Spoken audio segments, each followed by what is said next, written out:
بسم اللہ الرحمن الرحیم نحمدہ ونصلی ونسلم علی رسولہ الکریم اما بعد۔ معزز سامعین اکرام، السلام علیکم ورحمۃ اللہ وبرکاتہ۔ باب العلم انواریہ ایجوکیشنل سوسائٹی و جامعہ انواریہ حیدرآباد انڈیا کے زیر اہتمام تفسیر مظہری کا سلسلہ وار درس جاری ہے، اور اس میں سورہ نساء کی آیت نمبر 3 سے ہمارے درس کا آغاز ہے۔ بیات شیخ المشائخ حضرت مولانا سید محمد عبد القدیر حسینی چشتی بخاری المعروف نورانی پاشا رحمۃ اللہ علیہ۔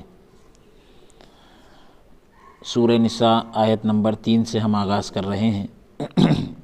اعوذ باللہ من الشیطان الرجیم، بسم اللہ الرحمن الرحیم۔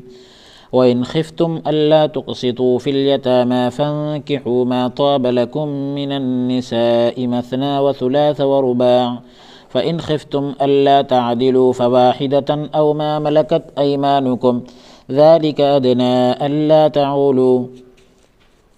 اور اگر ڈرو تم اس سے کہ نا انصاف کر سکو گے تم یتیم بچوں کے معاملے میں،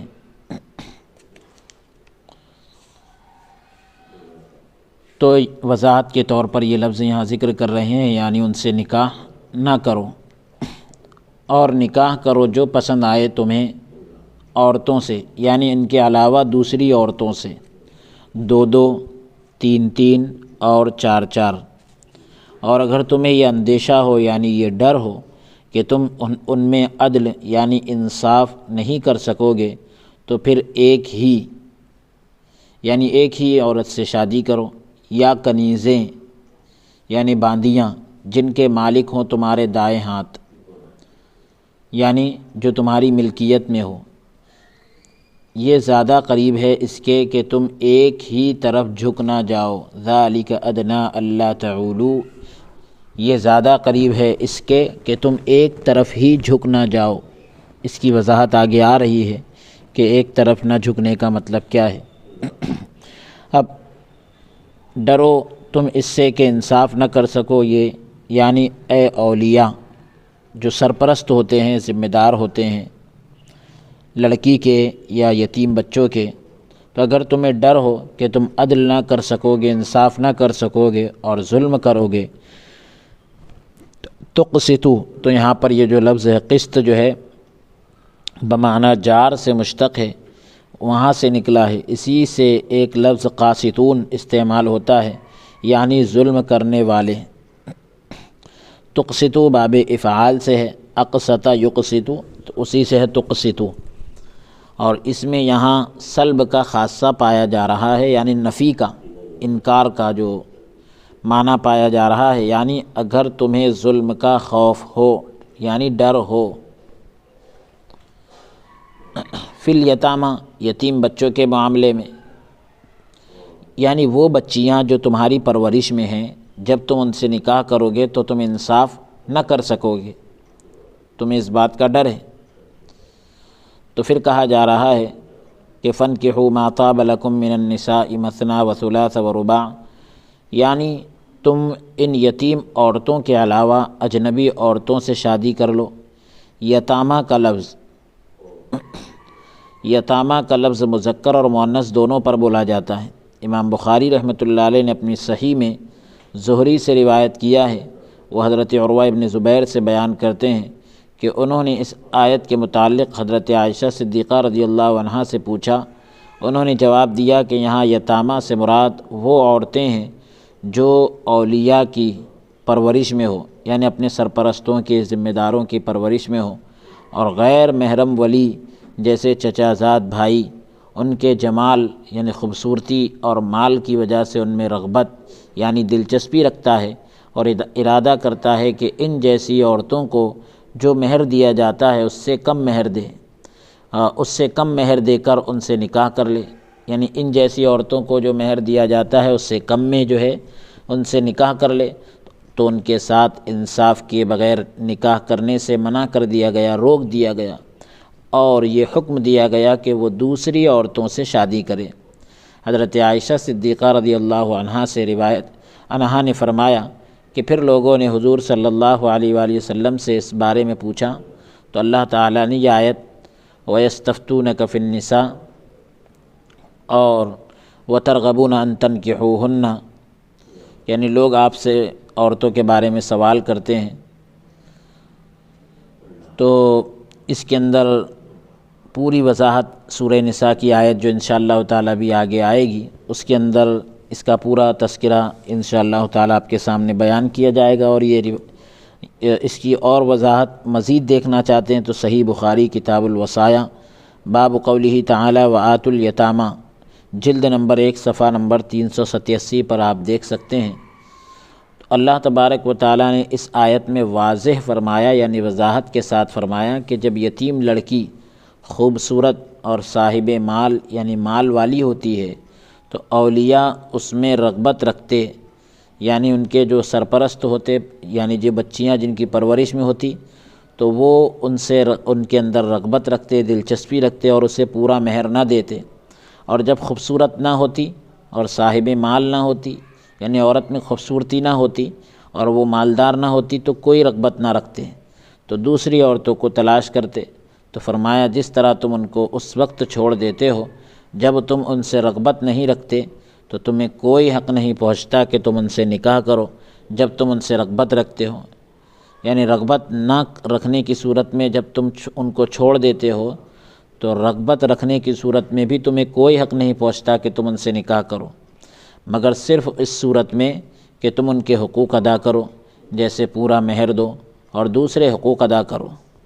امام بغوی رحمۃ اللہ علیہ نے کہا کہ حسن بصری نے کہا کہ مدینہ طیبہ کے کچھ لوگ تھے، ان کے زیر پرورش کچھ یتیم بچیاں تھیں، یعنی ان کی پرورش میں کچھ یتیم بچیاں تھیں، ان میں سے کچھ ایسی لڑکیاں تھیں جو ان پر حلال تھی، تو یہ ان کے مال کی وجہ سے شادی کر لیتے، کیونکہ انہیں یہ پسند نہ تھا کہ ان کے مال میں کوئی اجنبی شریک ہو، کوئی انجان آدمی شریک ہو، ان کو یہ پسند نہیں تھا۔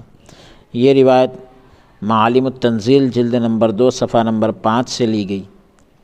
اکرمہ نے اس آیت کی تفسیر میں کہا، اور یہی عطا کی حضرت ابن عباس رضی اللہ عنہما سے بھی روایت ہے کہ قریش کے آدمی 10 عورتوں سے شادی کر لیتے، جب ان کا بیویوں کے اخراجات یعنی خرچ وغیرہ سے ہاتھ تنگ پڑتا، ہاتھ ٹائٹ ہوتا تو پرورش میں رہنے والی یتیم کے مال کی طرف راغب ہوتے۔ جو یتیم بچے پرورش میں رہتے ان کے مال کی طرف رغبت کرتے، دلچسپی لیتے اور اسے خرچ کر ڈالتے، تو انہیں حکم دیا گیا کہ 4 عورتوں سے زیادہ شادی نہ کرو کہ تمہیں یتیموں کا مال لینے کی ضرورت پڑے، تو لہذا شادی ہی نہ کرو۔ یہ روایت تفسیر یعنی 4 عورتوں سے شادی نہ کرو کہ تم کو یتیم کا مال لینے کی ضرورت پڑے، ایسا کام ہی نہ کرو۔ یہ روایت تفسیر خازن جلد نمبر 1 صفحہ نمبر 397 سے لی گئی۔ جب یتیموں کے مال کے متعلق وعید نازل ہوئی، یعنی ان کے بارے میں سخت حکم نازل ہوا، تو ان کے مال لینے میں احتیاط کرتے اور عورتوں سے نکاح کرنے میں پرواہ نہ کرتے، یعنی کوئی خیال نہ کرتے، اور جن سے چاہتے نکاح کر لیتے۔ بعض اوقات یعنی کبھی کبھی عدل بھی نہ کرتے، یعنی انصاف بھی نہ کرتے، تو یہ آیت کریمہ نازل ہوئی کہ تمہیں عورتوں کے درمیان عدل کرنے یعنی انصاف کرنے کے بارے میں بھی ڈرنا چاہیے، تمہیں اتنی عورتوں سے شادی کرنی چاہیے جن کے حقوق کی ادائیگی تمہارے لیے ممکن ہو، پاسبل ہو۔ اسے ابن جریر رحمۃ اللہ علیہ نے نقل کیا ہے، یہی سعید بن جبیر، ضحاک اور دیگر حضرات کا قول ہے۔ ایک قول یہ کیا گیا ہے کہ وہ یتیموں کی کفالت کرنے سے تو پرہیز کرتے، یعنی یتیموں کی پرورش کرنے سے پرہیز کرتے، بچتے، اور زنا سے پرہیز نہ کرتے، بدکاری سے نہ بچتے، تو انہیں کہا گیا کہ اگر تم یتیموں کے بارے میں خوف زدہ ہو، یعنی ڈرتے ہو کہ تم عدل یعنی انصاف نہ کر سکو گے، تو زنا سے بھی بچو، جو عورتیں تمہیں اچھی لگے ان سے نکاح کر لو۔ یہ مجاہد رحمۃ اللہ علیہ کا قول ہے۔ سوال: ذوی العقول کے لیے من کا لفظ استعمال ہوتا ہے جبکہ یہاں ما کا لفظ ذکر ہوا ہے۔ فَانْكِحُوا مَا طَابَ لَكُمْ آیا ہے آیت میں، من طَابَ لَكُمْ نہیں آیا، تو ما کا لفظ جو ہے غیر ذوی العقول کے لیے استعمال ہوتا ہے، انسانوں کے علاوہ جو ہے ان کے لیے ما کا لفظ استعمال ہوتا ہے، اور ذوی العقول کے لیے یعنی انسانوں کے لیے تو من کا لفظ آتا ہے۔ تو اس کی وجہ کیا ہے؟ تو اس کا جواب یہ دیا جا رہا ہے کہ یہاں صفت کا اعتبار کرتے ہوئے ماں کا ذکر کیا، کیونکہ ذوی العقول کی صفات کے لیے ماں کا لفظ ہی ذکر کیا جاتا ہے۔ تو گویا کلام اس طرح کیا گیا کہ عورتوں میں سے جو پاکیزہ ہیں ان سے نکاح کرو، یا عورتوں کو غیر ذوی العقول کے قائم مقام رکھا گیا۔ اس کی وجہ یہ ہے کہ ان کی عقلیں کم ہیں، جس طرح رب العالمین کے اس فرمان میں عورتوں کو ماں سے تعبیر کیا، یعنی لفظ ماں کے ساتھ بیان کیا، ما ملکت ایمانکم والمحصنات من النساء الا ما ملکت ایمانکم، تو یہاں پر بھی ماں کا لفظ ہے۔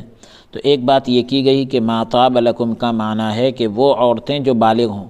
عرب کہتے ہیں طابت الثمر، طابت التمرۃ، یعنی کھجور پک گئی۔ امام بخاری رحمۃ اللہ علیہ نے حضرت عائشہ رضی اللہ تعالیٰ عنہ سے جو روایت کی ہے، تو یہ تعویل یعنی یہ مطلب جو ہے اس کے زیادہ قریب ہے، یعنی تم یتیم عورتوں سے شادی نہ کرو اور بالغ عورتوں سے شادی کرو۔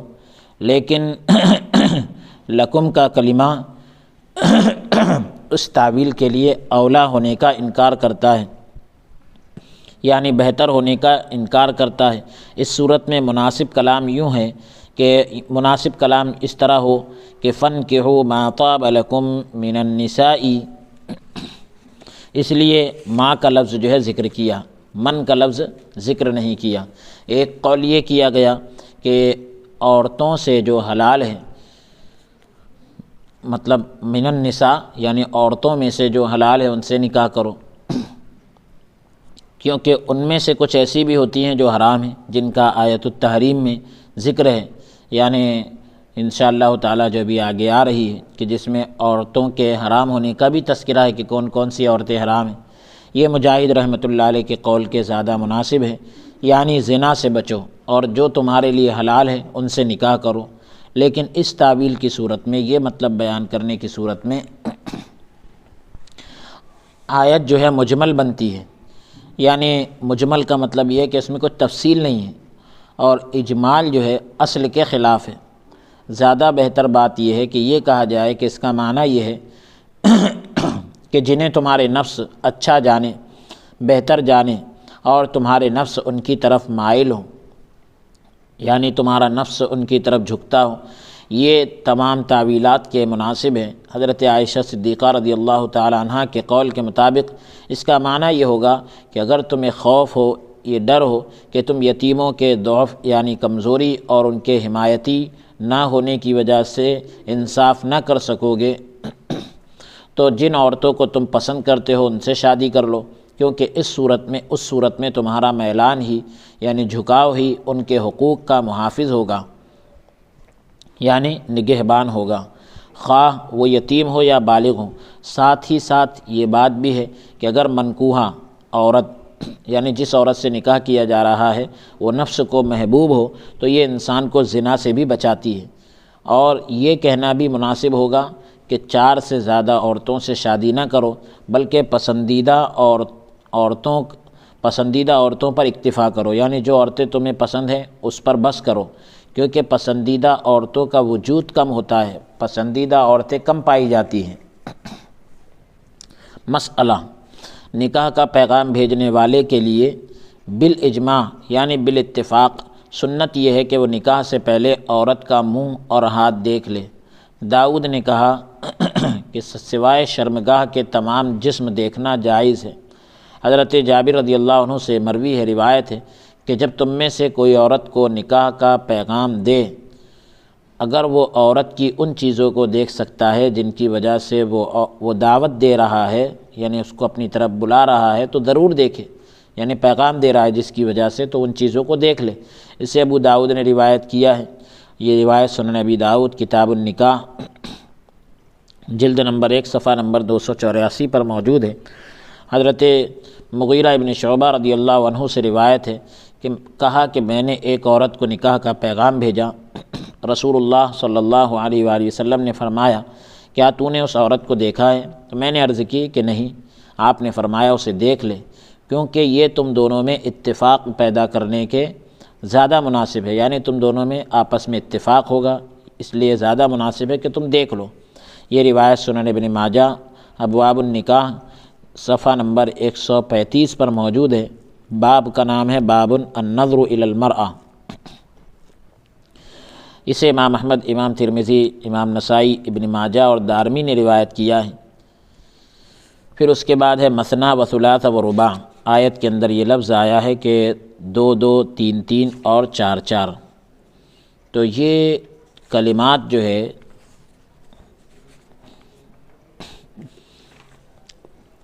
یہ جو الفاظ ہیں 2 2 3 3 4 4، یہ 2 اسباب عدل اور وصف کی وجہ سے غیر منصرف ہیں۔ یعنی غیر منصرف کسی بھی لفظ کے غیر منصرف ہونے کے لیے اسباب منع صرف میں سے 2 وصف کا پایا جانا یعنی 2 سبب کا پایا جانا ضروری ہے۔ تو یہ نحو کا ایک قاعدہ ہے۔ تو یہاں پر 2 سبب پائے جا رہے ہیں، ایک تو عدل ہے اور دوسرا وصف ہے۔ تو اس لیے یہ لفظ مثنیٰ اور ثلاثہ اور رباع یہ جو ہے غیر منصرف ہے، یعنی ان پر کسرہ اور تنوین نہیں آتی، یعنی زیر بھی نہیں آئے گا اور تنوین بھی نہیں آئے گی، کیونکہ یہ کلمات جی میرا سوال یہ ہے جی کہ جن عورتوں کے جسموں کو دیکھنے کی اجازت دی جا رہی ہے جی اس سے ان کا اجازت مطلب کیا پیغام ان کو دیا جا رہا ہے جی ان کے جسم کے شرمگاہ کے علاوہ سارے جسم کو دکھا جا سکتا ہے، جی تو وہ دیکھنا بغیر کپڑوں کے یا کپڑوں کے اوپر سے دیکھنا مراد ہے؟ یہ جو ہے کپڑوں کے اوپر سے ہی دیکھنا مراد ہوگا، کیونکہ سطر کو دیکھنے کی اجازت نہیں ہے۔ جو حصہ مطلب یہ ہے کہ عام طور پر چہرے کو اور ہاتھ کو دیکھ کر عورت کے جسم کا اندازہ لگایا جا سکتا ہے، تو لہٰذا اس کو ایک قاعدہ ہے فقہ کا، ما ثبت بالضرورت یتقدر بقدرها۔ جو چیز جتنی یعنی ضرورت کے اعتبار سے جتنی ثابت ہوئی تو اس کو اسی کے معیار میں اور اسی پیمانے میں رکھا جائے گا، اس سے آگے تجاوز نہیں کیا جائے گا۔ مثال کے طور پر اگر ڈاکٹر کو جو ہے کلائی کی دیکھنے کی ضرورت پڑتی ہے تو صرف کلائی کے تک کے کھولنے کی اجازت ہوگی، اس سے آگے کا حصہ کھولنے کی اجازت نہیں ہوگی۔ اگر بازو کے کھولنے کی ضرورت پڑتی ہے تو بازو سے آگے نہ بڑھا جائے گا۔ تو جو چیز جتنی ضرورت کے اعتبار سے ثابت ہوئی اس کو اس کے معیار میں رکھا جائے گا۔ دوسری بات کہ یہ جو ہے ایک فقہی مسئلہ ہے، اس میں مختلف اقوال ہیں۔ جمہور کا جو مسلک ہے تو وہ ہے کہ ہاتھ اور چہرے کو دیکھنے کی اجازت ہے، لہٰذا اس پر عمل کیا جائے گا۔ یہ کسی ایک فرد واحد کا قول ہے تو لہٰذا اس کی بنیاد پر یہ فیصلہ نہیں کیا جائے گا، یہ فرد واحد کا قول ہے۔ برابر سمجھ میں آ گیا مسئلہ آپ کے؟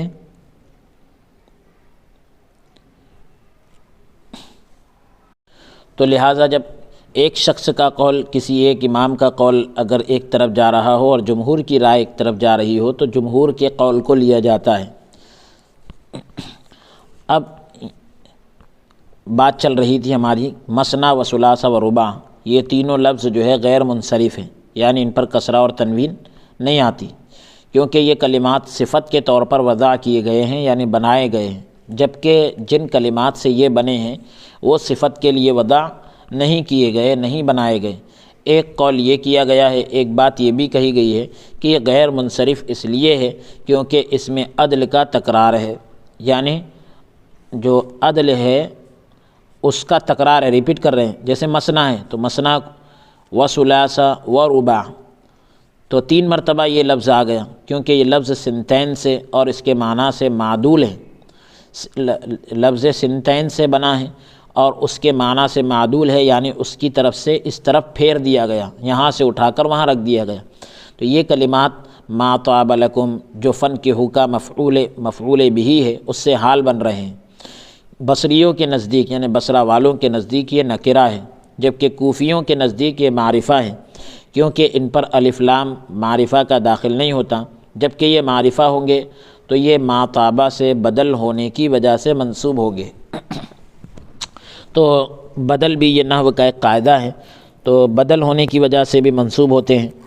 مسئلہ، ایک مسئلہ بیان کر رہے ہیں حضرت قاضی ثناء اللہ پانی پتی رحمۃ اللہ علیہ کہ رافضیوں نے جو شیعہ ہیں تو انہوں نے اس آیت سے استدلال کرتے ہوئے یعنی دلیل پکڑتے ہوئے یہ قول کیا، یہ بات کی ہے کہ ایک وقت میں 9 عورتوں سے شادی کرنا جائز ہے۔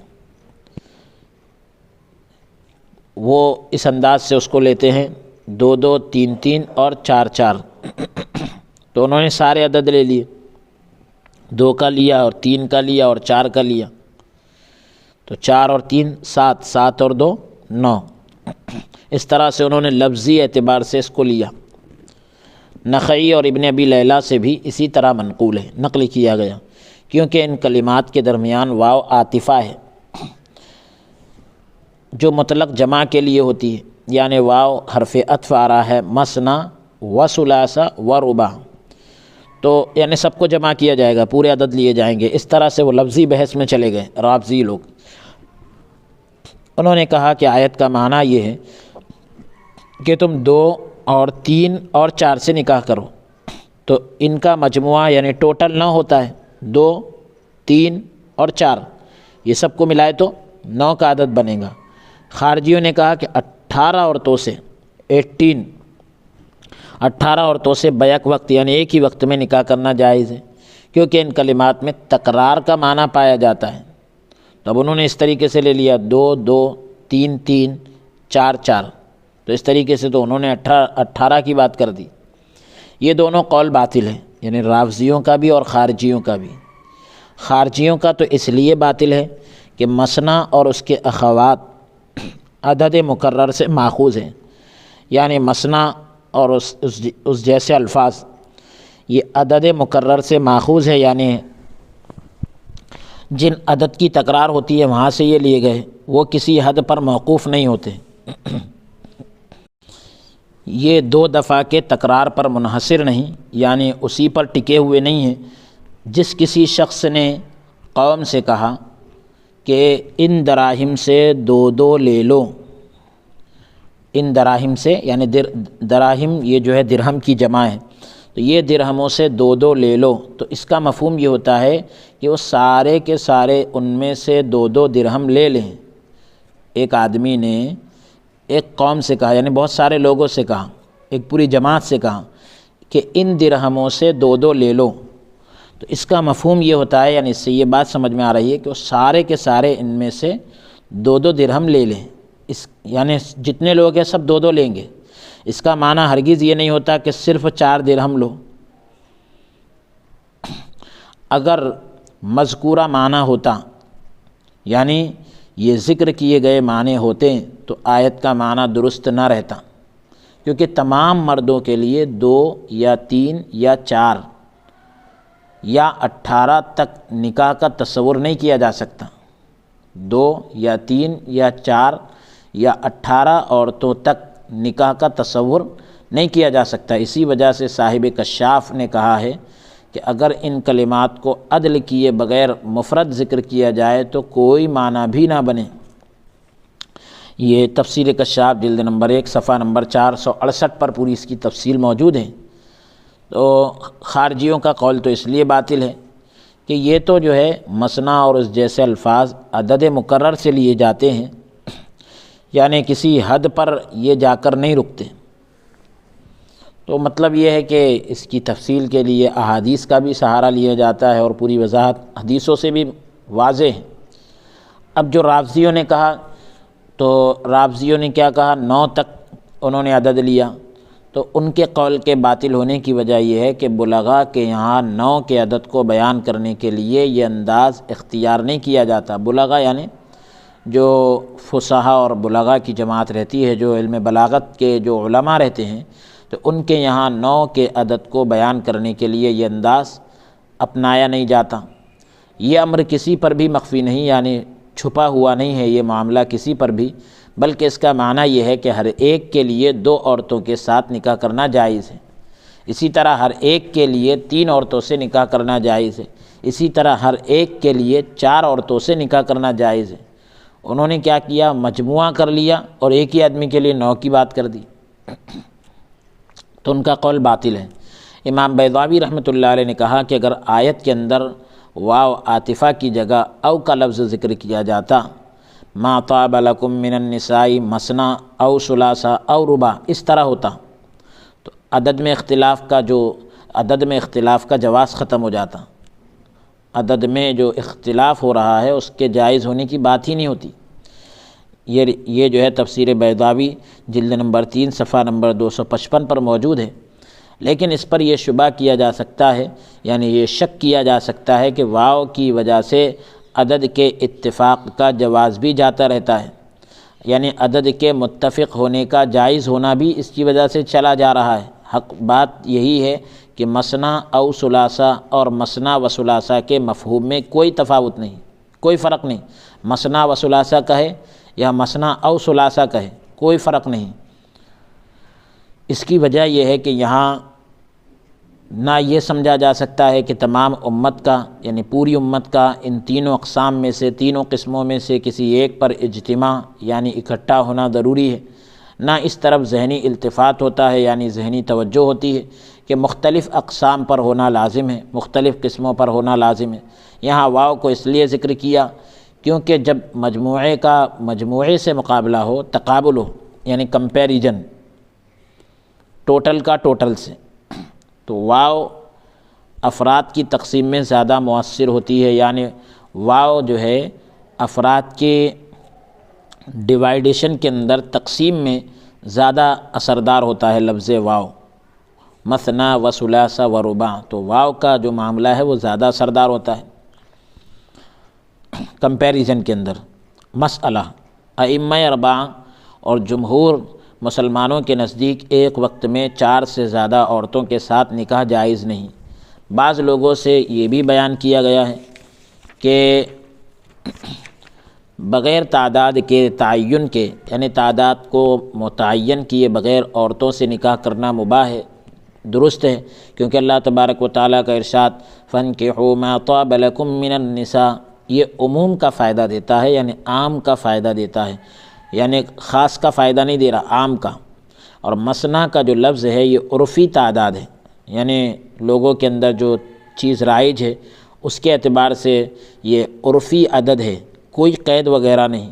جس طرح یہ کہا جاتا ہے کہ اس سمندر سے ایک دو یا تین مشکیزیں لے لو، ایک دو یا تین مشکیزیں لے لو، اگر یہ کہا جاتا ہے، اگر ہم ان الفاظ کو بطور قید بھی تسلیم کر لیں، یعنی مطلق طور پر نہیں بلکہ قید کے طور پر، یعنی اس میں کوئی پابندی لگا دیں، تب بھی 4 کا جواز ثابت ہوتا ہے، یعنی 4 کا جائز ہونا ثابت ہوتا ہے، اور اس سے زیادہ کے عدم جواز پر کوئی دلیل نہیں، یعنی اس سے زیادہ کے جائز یعنی ناجائز ہونے پر کوئی دلیل نہیں۔ ہاں عدد کے ذکر سے یہ خیال کیا جا سکتا ہے کہ اس سے زیادہ کے ساتھ نکاح کرنا جائز نہیں ہے، مگر مفہوم کا کوئی اعتبار نہیں ہوتا۔ کیا آپ اللہ تعالیٰ کے اس فرمان میں غور نہیں کرتے کہ جاعل الملائکۃ رسلا اولی اجنحۃ مثنی و ثلاث و رباع؟ تو یہ آیت کریمہ اس بات پر دلالت نہیں کرتی، اس بات کو نہیں بتاتی کہ اللہ تعالیٰ نے فرشتوں میں سے کوئی ایسا رسول نہیں بنایا جس کے 4 سے زائد پر نہ ہو۔ یہ کیسے تسلیم کیا جا سکتا ہے، یعنی کیسے مانا جا سکتا ہے، جبکہ رسول اللہ صلی اللہ علیہ وآلہ وسلم نے جبرائیل امین حضرت جبرائیل علیہ السلام کو دیکھا تو ان کے 900 پر تھے، 900 پر تھے، اور نکاح میں اصل جو ہے عمومی حلت ہے، یعنی عام طور پر حلت کو بتلانا ہے کہ یہ چیز جائز ہے، کیونکہ اللہ تعالیٰ کا ارشاد ہے وَأُحِلَّ لَكُم مَّا وَرَاءَ ذَلِكُمْ، یعنی ان کے علاوہ جو عورتیں ہیں، جس کا اس سے پہلے والی آیت میں ذکر ہوا، ابھی انشاءاللہ تعالیٰ وہ آگے آئے گی کہ یہ حرام رشتوں کو بتایا گیا، ان کے علاوہ جو تمہارے لیے ہے وہ حلال ہے۔ اور اللہ تعالیٰ کا فرمان ہے والمحصنات من المؤمنات والمحصنات من الذین اوتوا الکتاب، تو یہ پاک دامن عورتیں ایمان والی، تو ان سے بھی عموم ثابت ہوتا ہے، عام حلال ہونا بتلایا جا رہا ہے۔ ساتھ ہی یہ بات صحیح ہے کہ حضور صلی اللہ علیہ وآلہ وسلم نے 9 عورتوں سے شادی فرمائی، تو اصل حکم میں عدم تخصیص ہے، یعنی خاص کا نہ ہونا ہے۔ اب یہ 9 کا یہاں پر ذکر ہے، تو یہ بھی اس میں بھی جو ہے تعداد کا جس وقت یہ بیان کیا جا رہا ہے تو اس لیے اس کے اعتبار سے اس کو ذکر کیا، اور پھر حضور پاک علیہ الصلاۃ والسلام جب دنیا سے کوچ فرما رہے تھے تو اس وقت جو ہے 9 عورتیں جو ہیں آپ کے 9 ازواج مطہرات آپ کے عقد میں تھی، نکاح میں تھی۔ ہاں اگر کوئی تخصیص کی دلیل ہو تو معاملہ الگ ہے، یعنی خاص کرنے کی کوئی دلیل ہو تو معاملہ الگ ہے۔ ہمارے پیش نظر یہ ہے، یعنی ہمارے سامنے یہ بات ہے کہ یہ آیت کریمہ قیس بن حارث کے حق میں نازل ہوئی۔ امام بغوی نے کہا کہ روایت کی گئی کہ قیس بن حارث کی 8 بیویاں تھیں۔ جب یہ آیت نازل ہوئی تو رسول اللہ صلی اللہ علیہ وآلہ وسلم نے فرمایا 4 کو طلاق دے دو اور 4 کو روکے رکھو۔ تو اس نے کہا کہ میری وہ بیوہ جس سے میری کوئی اولاد نہ تھی اسے کہتا جاتا کہ تو آزاد ہے، اور جس سے میری اولاد تھی اس سے کہتا کہ تو میرے پاس ہی رہ۔ تو بس حضور صلی اللہ علیہ وآلہ وسلم کی طرف سے آیت کی وضاحت ہو گئی۔ یہ روایت جو ہے معالم التنزیل جلد نمبر 2 صفحہ نمبر 6 پر موجود ہے، اور آپ اللہ تبارک و تعالیٰ کی مراد کو بہتر جاننے والے ہیں۔ تو اس سے معلوم یہ ہوا، یہ پتہ چلا کہ نکاح میں اصل جو ہے حرمت اور تنگی ہے۔ نکاح میں اصل حلت نہیں ہے، حرمت اور تنگی ہے۔ جس طرح ہم نے سورہ بقرہ کی آیت فَإِذَا تَطَهَّرْنَ فَأْتُوهُنَّ مِنْ حَيْثُ أَمَرَكُمُ اللَّهُ، یعنی یہاں پر پابندیاں ہیں۔ تو اس میں یہ بیان کیا کہ جب وہ پاکیزہ ہو جائے تو اب آؤ جس طرح اللہ نے تم کو حکم دیا ہے، ایسا نہیں کہ اپنی مرضی سے آؤ۔ اور جو یہ دعویٰ کیا گیا ہے، یہ کہا گیا کہ عورتوں سے نکاح کے معاملے میں اصل حلت ہے، یہ ممنوع ہے، یعنی یہ درست نہیں ہے۔ عورتوں سے نکاح کے معاملے میں اصل چیز یعنی حلال ہونا نہیں ہے، بلکہ اصل چیز جو ہے حرمت ہے، یعنی کچھ چیزوں کی پابندیاں ہیں۔ اور اللہ تبارک و تعالیٰ کے فرمان وَأُحِلَّ لَكُم مَّا وَرَاءَ ذَلِكُم، اس سے مراد جو ہے مذکورہ عورتوں کے علاوہ، یعنی جن عورتوں کا تذکرہ ہوا ان عورتوں کے علاوہ عورتیں ہیں۔ یہ عام اور خاص ہونے کی بنا پر عدد پر دال نہیں، یعنی عدد پر دلالت نہیں کر رہے ہیں، بلکہ ان عورتوں میں ہر ایک عورت کی حلت پر دال ہے، یعنی دلالت کر رہے ہیں۔ اسی طرح رب العالمین کا یہ ارشاد والمحصنات من المؤمنات، کیونکہ جب جمع کے ساتھ مقابلہ کیا جائے، یعنی کمپیریزن کیا جائے تو ہر ایک فرد پر منقسم ہونے کا، یعنی تقسیم ہونے کا تقاضا کرتا ہے۔ اس سے یہ بات واضح ہو گئی کہ یہ آیت کریمہ نفس حلت کو بیان کرنے کے لیے نہیں، یعنی صرف جو ہے حلت حلال ہونے کو بیان کرنے کے لیے نہیں، بلکہ حلال عورتوں کی تعداد کو بیان کرنے کے لیے چلائی گئی یا لائی گئی، کیونکہ نفس حلت یعنی بذات خود حلال ہونا تو اس آیت کے نزول سے پہلے یعنی نازل ہونے سے پہلے بھی آیات اور احادیث سے ثابت ہو چکا ہے۔ یہ معاملہ حلال ہونے کا معاملہ تو پہلے ہی ثابت ہو چکا تھا، یہاں اس کا عدد کے ساتھ مقید کر کے ذکر، یعنی عدد کے ساتھ جو قید لگا کر اس کو ذکر کیا گیا تو حلت کو اسی عدد تک محدود کرنے کے لیے، یعنی حلال ہونے کو ایک خاص تعداد کے ساتھ محدود کرنے یا لیمیٹیڈ کرنے کے لیے کیا گیا ہے، یا اس کی وضاحت کرنے کے لیے ہے کہ عورتیں جو ہے مطلقاً حلال نہیں، یعنی ایسا نہیں ہے کہ عورتیں جتنی ہیں وہ سب حلال ہیں، بلکہ اس عدد میں حلال ہیں، کیونکہ اس کی حد بندی ہے۔ ایسا کیوں نہ ہو؟ کیونکہ یہ اسماء ما طابہ سے حال بن رہے ہیں، فنکحوا ما طاب لکم سے، تو ما طابہ سے حال بن رہے ہیں، مثنیٰ و ثلاث و رباع، تو یہ سب حال بنیں گے، تو یہ عامل میں بھی قید ہوں گے۔ یعنی یہ ایک نحوی قاعدہ ہے کہ یہ جب حال بن رہے ہیں تو عمل کرنے کے اندر بھی قید ہوں گے۔ جو فنکحوا ہے، عامل ان کا کون ہے؟ فنکحوا، یعنی نکاح کرو۔ تو حال کو بھی آپ نے سماعت کر لیا کہ مثنیٰ و ثلاثہ یہ جو ہے ما طابہ سے حال بن رہے ہیں، اور ان کا عامل کون ہے؟ فنکحوا ہے۔ نیز یعنی اس کے ساتھ ساتھ جو ہے 4 سے زیادہ عورتوں کی عدم حلت، یعنی 4 سے زیادہ عورتوں کا حلال نہ ہونا حضرت عبداللہ ابن عمر رضی اللہ عنہما کی حدیث سے بھی ثابت ہے کہ غیلان بن سلمہ ثقفی جو ہے مسلمان ہوئے، تو دور جاہلیت کی 10 بیویاں بھی مسلمان ہو گئی، تو نبی کریم صلی اللہ علیہ وآلہ وسلم نے اسے فرمایا، غیلان بن سلمہ کے نکاح میں جو ہے 4 نہیں بلکہ 10 عورتیں تھیں، تو وہ 10 عورتیں بھی مسلمان ہو گئی، تو حضور علیہ السلام نے فرمایا غیلان بن سلمہ سے کہ 4 کو اپنے پاس رکھو اور باقی 6 کو چھوڑ دو، 4 کو اپنے پاس رکھو اور باقی کو چھوڑ دو۔ یہ روایت جو ہے سنن ابن ماجہ ابواب النکاح کے اندر صفحہ نمبر 141 پر موجود ہے۔ اسے امام شافعی، امام احمد، امام ترمذی اور ابن ماجہ نے روایت کیا ہے۔ نوفل بن معاویہ کی حدیث بھی اس کی وضاحت کرتی ہے۔ انہوں نے کہا کہ میں مسلمان ہوا تو میری 5 بیویاں تھیں۔ میں نے نبی کریم صلی اللہ علیہ وآلہ وسلم سے پوچھا، آپ نے فرمایا ایک کو طلاق دے دیں، ایک کو طلاق دے دو۔ میں نے اسے طلاق دی جو سب سے زیادہ میرے پاس رہی، جو بانجھ تھی اور اس کی عمر 60 سال تھی۔ یہ روایت مصابیح السنہ سے لی گئی، جلد نمبر 2 صفحہ نمبر 55۔ اسے امام شافعی نے روایت کیا۔ امام بغوی نے شرح السنہ میں روایت کیا ہے۔ 4 عورتوں کی حلت پر، یعنی 4 عورتوں کے حلال ہونے پر تمام علماء کا اجماع ہے، اتفاق ہے۔ اجماع کے مقابلے میں بعض لوگوں کا قول باطل ہے، یعنی غلط ہے۔ بدعتیوں میں سے بھی کوئی حلت کے عموم کی طرف، یعنی حلال ہونے کے عام ہونے کی طرف نہیں گیا، بلکہ خارجیوں نے 18 اور رافضیوں نے 9 کی تعداد معین کی ہے، 9 کی تعداد طے کی ہے۔ مسئلہ: جب کوئی آدمی مسلمان ہو جائے جبکہ اس سے قبل اس کی 4 سے زیادہ بیویاں ہوں یا 2 بہنیں ہوں، یعنی اس کے نکاح میں 2 بہنیں ہوں، یا ماں اور اس کی بیٹی ہو، تو وہ عورتیں بھی اسی کے ساتھ مسلمان ہو جائیں۔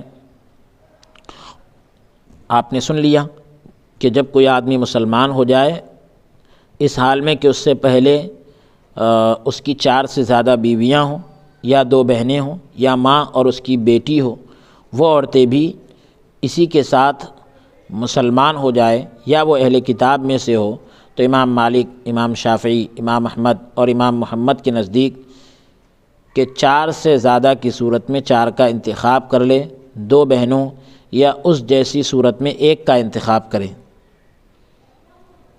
یعنی 1 کو چن لے، یہ حضرات کے نزدیک۔ جبکہ امام ابو حنیفہ رحمۃ اللہ علیہ کا نقطہ نظر یہ ہے کہ اگر ان سب عورتوں سے ایک ہی وقت میں عقد کیا تھا، نکاح کیا تھا، تو مرد اور عورتوں کے درمیان جدائی کر دی جائے گی، یعنی کسی کا نکاح بھی باقی نہیں رہے گا۔ اگر نکاح ایک ہی وقت میں نہیں ہوا تو جن کا نکاح حلال تھا اور پہلے ہوا وہ جائز ہوگا، اور جن کا نکاح بعد میں ہوا اور اس کی وجہ سے جمع کی صورت بنی یا 4 سے زیادہ کی صورت بنی تو اس کا نکاح باطل ہوگا۔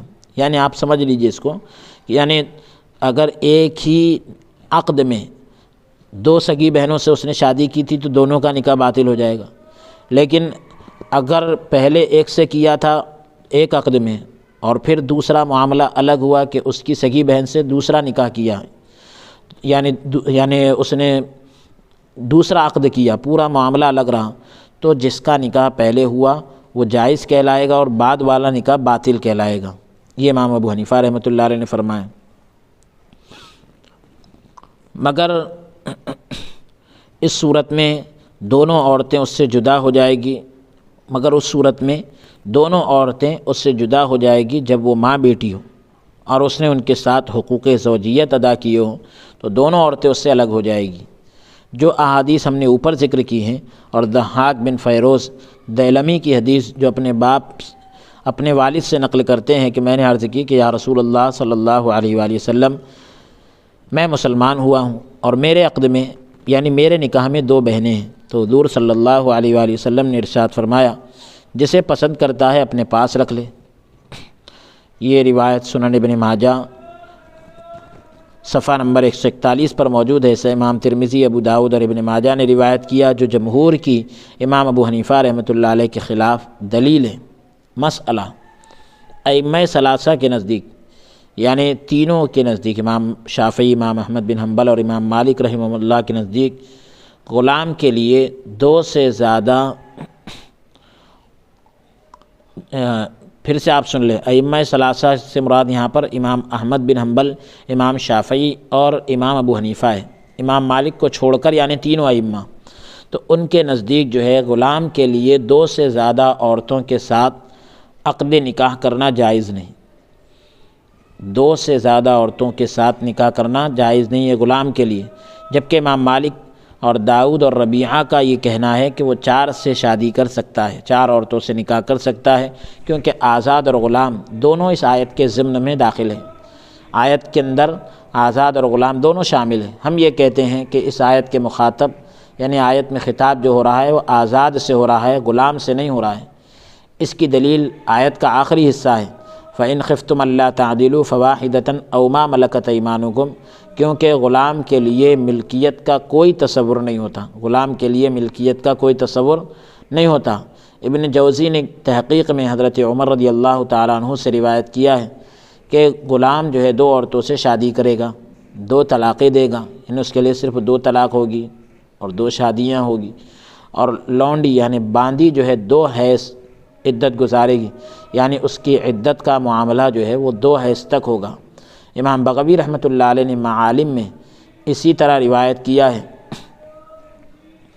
ساتھ ہی ان الفاظ کا اضافہ کیا ہے کہ اگر اسے حیض نہیں آتا تو 2 ماہ یعنی 2 مہینے عدت گزارے گی، یا 1 مہینے اور 15 دن عدت گزارے گی، یعنی 1.5 مہینہ عدت گزارے گی۔ ابن جوزی نے کہا کہ حاکم نے کہا کہ رسول اللہ صلی اللہ علیہ وآلہ وسلم کے صحابہ کا اجماع ہے، یعنی اتفاق ہے کہ غلام جو ہے 2 سے زیادہ عورتوں کے ساتھ شادی نہیں کر سکتا۔ اسے ابن ابی شیبہ اور بیہقی نے روایت کیا ہے۔ یہ روایت جو ہے سنن کبریٰ بیہقی کتاب النکاح جلد نمبر 7 صفحہ نمبر 158 پر موجود ہے۔ اے وہ لوگوں جو نکاح کا ارادہ رکھتے ہو، فَإِنْ خِفْتُمْ أَلَّا تَعْدِلُوا فَوَاحِدَةً أَوْ مَا مَلَكَتْ أَيْمَانُكُمْ، اب اس کی وضاحت کی جا رہی ہے۔ اے وہ لوگوں جو نکاح کا ارادہ کرتے ہو، اگر تمہیں ڈر ہو کہ متعدد بیویوں میں یعنی 1 سے زیادہ بیویوں میں عدل یعنی انصاف نہ کر سکو گے تو صرف 1 عورت کے ساتھ نکاح کرو اور زیادہ کو چھوڑ دو، یعنی زیادہ کی طرف نہیں جانا ہے، 1 سے نکاح کرنا ہے۔ ابو جعفر نے واحدہ مرفوع پڑھا ہے، فواحدۃ پڑھا ہے کہ یہ فعل محذوف کا فاعل ہے یا مبتدا محذوف کی خبر ہے، یعنی اس سے پہلے مبتدا محذوف ہے اور یہ اس کی خبر بن جائے۔ تقدیر کلام یوں ہو، اس طرح ہوگی فَتَكْفِيكُمْ وَاحِدَةٌ یا فَالْمُقْنَعُ وَاحِدَةٌ، اس طریقے سے ہوگا۔ او ما فواحدۃ او ما ملکت ایمانکم، اب یہاں پر ایک اور لفظ ہے کہ جن کے مالک ہو تمہارے دائیں ہاتھ، یعنی وہ باندیاں، کیونکہ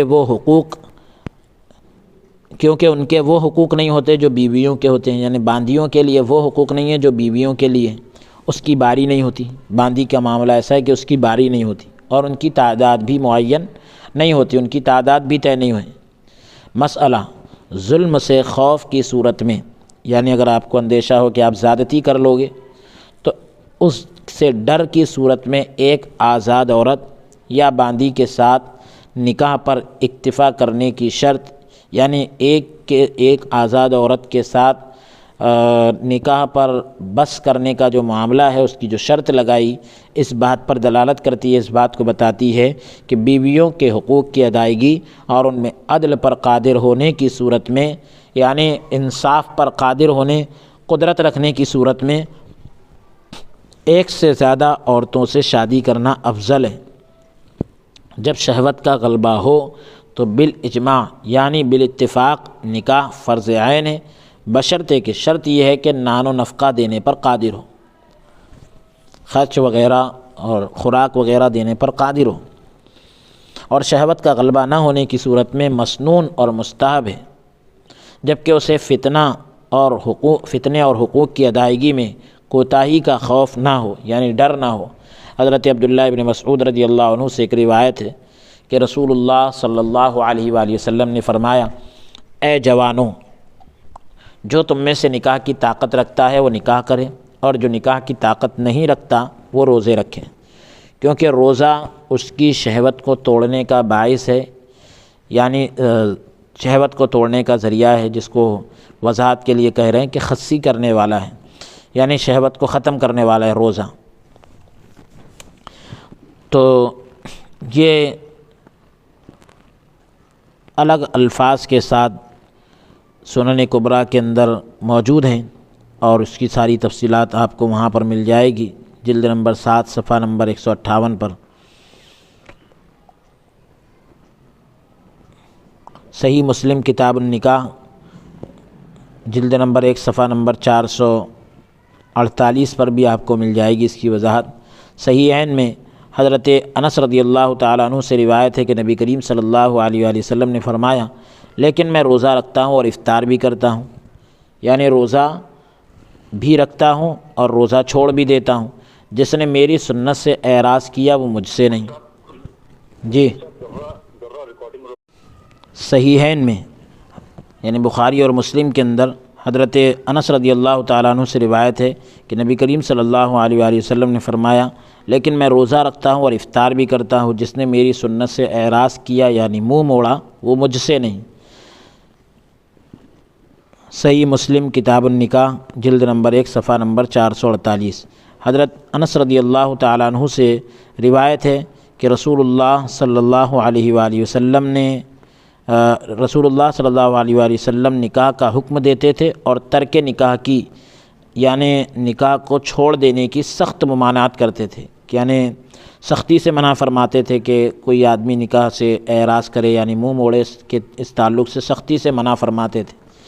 تو یہ جو روایت ابھی اوپر ذکر کی گئی، روزہ بھی رکھتا ہوں افطار بھی کرتا ہوں، یہ صحیح بخاری کتاب النکاح باب الترغیب فی النکاح جلد نمبر 2 صفحہ نمبر 757 پر موجود ہیں۔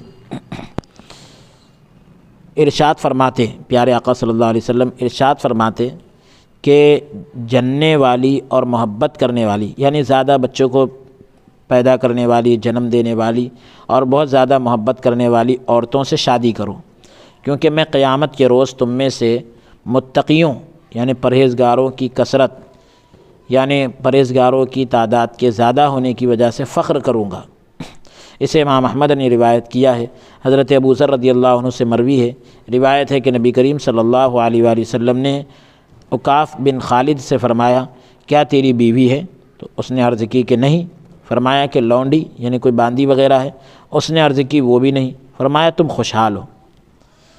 حضور نے کیا فرمایا کہ تم خوشحال ہو؟ عرض کی کہ خوشحال ہوں۔ حضور علیہ السلام نے یعنی اس سے سوال کیا، پھر سے آپ اس روایت کو سن لیں تاکہ تسلسل کے ساتھ آپ کو اور اچھے سے سمجھ میں آ جائے۔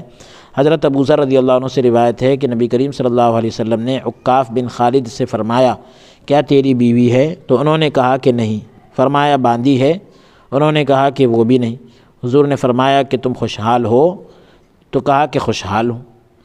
فرمایا پھر تو شیطان کے بھائی ہو۔ حضور نے فرمایا پھر تو شیطان کے بھائی ہو، ہمارا طریقہ تو نکاح کرنا ہے، تم میں سے سب سے برے یعنی بدترین لوگ نکاح نہ کرنے والے ہیں، ذلیل ترین موت مرنے والے نکاح نہ کرنے والے، اور وہ شیطان کے باپ ہیں۔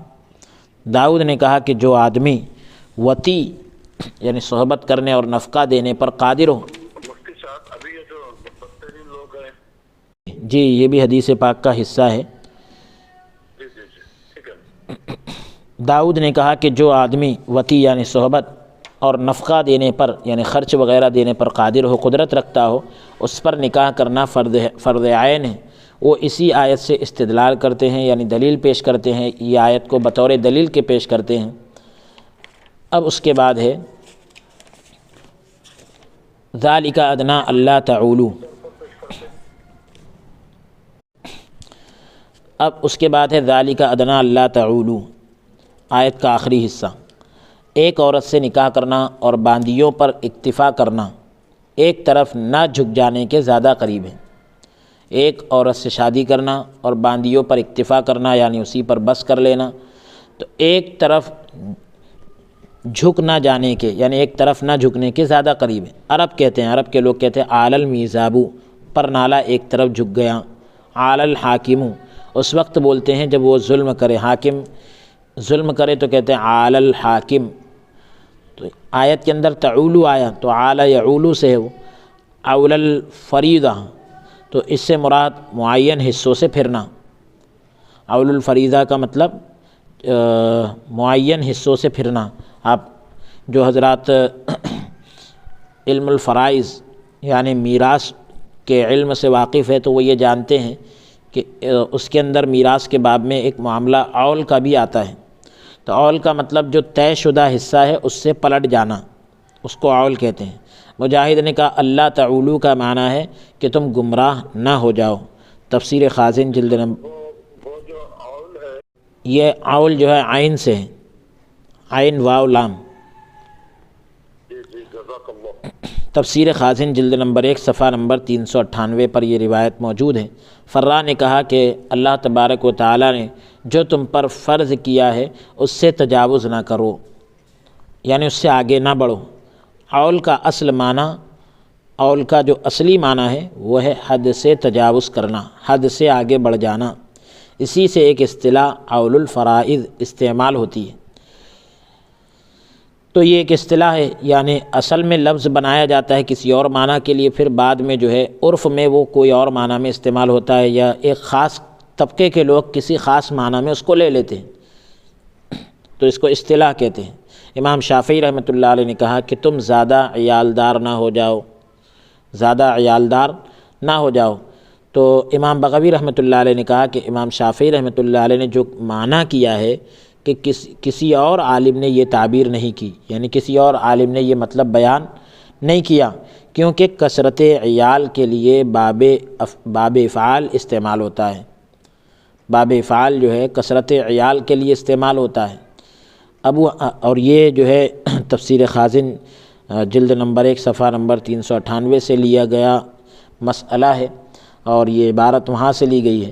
ابو حاتم نے کہا کہ امام شافعی رحمۃ اللہ علیہ ہم سے زیادہ عربی لغت یعنی عربی زبان سے واقف تھے، باخبر تھے. شاید یہ ایک لغت میں مجرد بھی اس معنی میں استعمال ہوتا ہے. ایک قول یہ کیا گیا ہے، ایک بات یہ کہی گئی کہ یہ حمیر کی لغت ہے، حمیر کی زبان ہے. امام بیضاوی رحمۃ اللہ علیہ نے کہا کہ یہ آل الرجل عیالہ وہاں سے نکلا ہے، اس سے مشتق ہے، یعنی وہاں سے نکلا ہے، یعنی اس نے بیوی بچوں کا بار اٹھایا. آل الرجل عیالہ کب کہتے ہیں؟ جب آدمی اپنی بیوی بچوں کا بار یعنی بوجھ اٹھائے تو کہتے ہیں آل الرجل عیالہ. تو اس سے نکلا ہے یہ لفظ تعولو. تو یہاں کثرت عیال کو یعنی اہل و عیال کے زیادہ ہونے کو کنایا کے طریقے پر یعنی ایک چھپے ہوئے انداز میں بیان کیا. کثرت مؤنث سے تعبیر کیا، یعنی اہل و عیال کے زیادہ ہونے کو ایک پوشیدہ طریقے سے اور چھپے ہوئے انداز میں بیان کیا، کھل کر بیان نہیں کیا گیا. تو یہ بھی ایک طریقہ ہے، یعنی وضاحت کے ساتھ بیان کرنے سے زیادہ اچھا کبھی کبھی کوئی چیز کو چھپا کر بیان کرنے میں زیادہ لطف آتا ہے، اور زیادہ یہ کہہ لیجئے کہ اس میں فصاحت اور بلاغت ہوتی ہے. تو طلحہ بن مصرف نے کہا کہ اس کا معنی اللہ تعیلو ہے، اللہ تعیلو ہے، یعنی تعولو نہیں ہے. بس امام شافعی رحمۃ اللہ علیہ کا ترجمہ درست ہو گیا. شاید عیال سے مراد جو ہے ازواج یعنی بیویاں ہوں، تو اگر عیال سے مراد اولاد ہو تو بھی ٹھیک ہے، کیونکہ باندیوں میں عزل کی اجازت کی وجہ سے بیوی کی بنسبت اولاد کا امکان کم ہوتا ہے. عزل کہتے ہیں کہ یعنی فراغت باہر کرنا، یعنی باہر جو ہے ڈسچارج ہونے کو عزل کہتے ہیں. تو یہ جو ہے اولاد سے رکنے کا ایک ذریعہ وہ لوگ استعمال کرتے تھے. تو بہرحال اس کے تعلق سے کہا جا رہا ہے باندیوں میں انزال، اس کو انزال بھی کہا جاتا ہے نا مفتی صاحب؟ ہاں انزال جی، انزال باہر کرتے تھے. تو باندیوں میں عزل کی اجازت کی وجہ سے، باندیوں میں عزل کی اجازت کی وجہ سے بیوی کی بنسبت اولاد کا امکان کم ہوتا ہے. جس طرح 4 عورتوں کی بنسبت یعنی 4 عورتوں کے مقابلے میں ایک عورت سے شادی ہونے کی صورت میں اولاد کا امکان کم ہوتا ہے. تو یہ آیت نمبر 3 کو ہم نے اس درس کے اندر پیش کیا ہے، مکمل ایک آیت. یہ کافی طویل اور کافی لمبی اس کی تفسیر تھی، لہذا آج کے اس سلسلہ درس کو ہم یہی موقوف کرتے ہیں. اور اللہ عز و جل کی بارگاہ میں درخواست اور دعا کرتے ہیں کہ رب تبارک و تعالی ہمیں قرآن پاک کو سمجھ کر پڑھنے اور اس پر عمل کرنے کی توفیق عطا فرمائیں۔ دوران درس اگر ہم سے کوئی لغزش کوتاہی ہو، اللہ رب العالمین اپنے فضل سے اسے معاف عطا فرمائے۔ استغفر اللہ ربی من کل ذنب واتوب الیہ، وصلی اللہ تعالی وسلم علی خیر خلقہ سیدنا و نبینا محمد وعلی آلہ واصحابہ وازواجہ وذریاتہ واہل بیتہ اجمعین برحمتک یا ارحم الراحمین والحمد للہ رب العالمین۔